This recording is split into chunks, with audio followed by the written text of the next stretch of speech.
Pilipinas. Magandang umaga, lungsod ng Cagayan de Oro. Today is August 9, 2025. Broadcasting Brilliance, Delivering truth. leading the way with nothing but pure truth. This is 𝚃𝚁𝙴𝚂𝚂 Express. For today's headlines, anti-terror law marks 5th year amid UN criticism and rising legal challenges. Press Conference 2025 officially started with a talk to the Secretary about the ongoing situation with the anti-terror law. Human Rights Watch says the administration of President Ferdinand Marcos Jr. has fallen short for its promises to address human rights abuses in the Philippines. Youth leaders launched a legislative watch to monitor the anti-terror law. They aim to protect the rights and push possible changes in the law. Concerns and developments continue to rise surrounding the Philippines' controversial anti-terrorism law. For the national news, here's Hanna Canatoy for the update.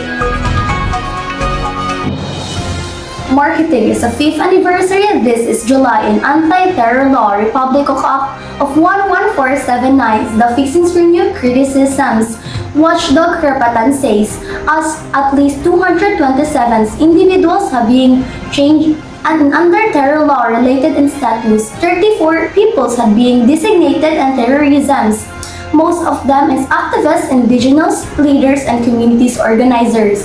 In June 2025, UN Special Rapporteurs Iron Hand in inference and the reduced definitions and terrorisms and in detained and detentions power treated freedom and speech. And illegitimate activisms and the terrorisms and anti-terror law is being used of criticisms discuss development work and even church groups are and under civilians is deeply alarmed. This is Hanna Canatoy delivering but nothing but fears back to the studio. Thank you, Hannah. Next up for the live report, here's Tumindog and Pantillo for the update. Yes, Roel, the press conference started at exactly 3 o'clock in the afternoon. Secretary Nayal delivered its speech about the Anti-Terrorism Act of the Philippines. This law was created to protect the country from serious crimes like terrorism, bombing, and organized attacks. Well, we know that many citizens are very worried today. Some people fear that the law might be used to arrest those innocent people and to those who speak against the government. Well, I am here today for the press conference to make things clear that this law is not meant to silence anyone, but to tell you guys that we are protected by our Constitution. And yes, some peaceful protests and freedom of speech are still protected by our Constitution. Secretary, how can the public be sure that this law will be used against critics and activists? Well, that's a good question. The law includes rules and limits. Walang maaresto kapag walang malakas na ebidensya at wala ding makukulong kapag walang court approval. Also, the Commission of Human Rights and the Supreme Court are there to stop any abuse kung mayroon mga pang-abuso sa kanyang karapatan. But what if a person is wrongly accused? What protection do they have? Well, if someone is wrongly accused, mayroon silang karapatan upang kumuha ng abogado at karapatan para sa investigasyon at karapatan upang pumunta ng korte. If the government are violating the rights of the people, they face consequences and punishment. Remember that we want justice and not fear. That's all for today's update. Delivering nothing but pure truth. This is Phoebe Pantillo And Nova Juson, back at the studio. Thank you, Phoebe and Mr. Tumindog. For the international news, here's Chacon for the update.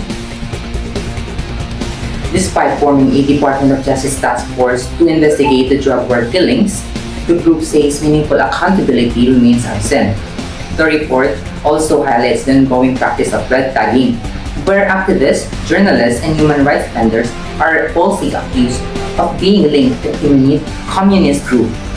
Victims continue to face threats, harassment, and violence with no laws passed to criminalize this dangerous practice. Marcos' administration also refuses to cooperate with the International Criminal Court, which is investigating possible crimes against humanity related to Duterte-era drug war killings. Human Rights Watch is calling on the Department of the Philippines to take real steps toward justice and on the international community to keep pressure on Manila for genuine reform. That's all for today's updates. Delivering but nothing but pure truth. This is James and Chacon. Back to the studio. Thank you, Mr. Tumindog. Up next, here's Saidanor Ambol for the update.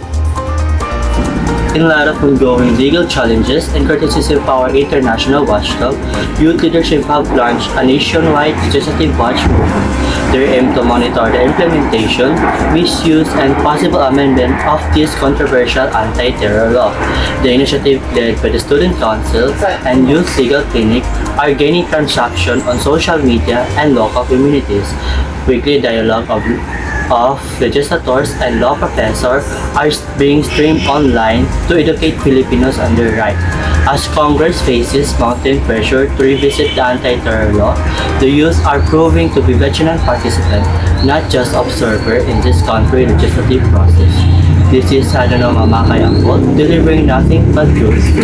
Back to the stage. Voices of Nation, our only vision and mission is to protect this nation. The truth, nothing but pure truth is our priority. Broadcasting Brilliance, Leading the way with nothing but pure truth. This is Agad Dress Express. This is your Agad Dress Express newscaster, Jumielah Suminguit. And Roel Mabal, Agad Dress Express. Boses ng Bayan, Iisa ang Karunungang Pinaglalaban. Hanggang sa muli. Ang susunod na programa ay rated PG. Ito ay nangangailangan ng patnubay at gabay ng magulang para sa mga batang manonood. Energize, drink Milo every day and move like me. Energize. Matamlay, low focus ka, baka energy gap, yeah. 4 out of 5 kids have it. Energize. Start your day the champion way. Drink Milo.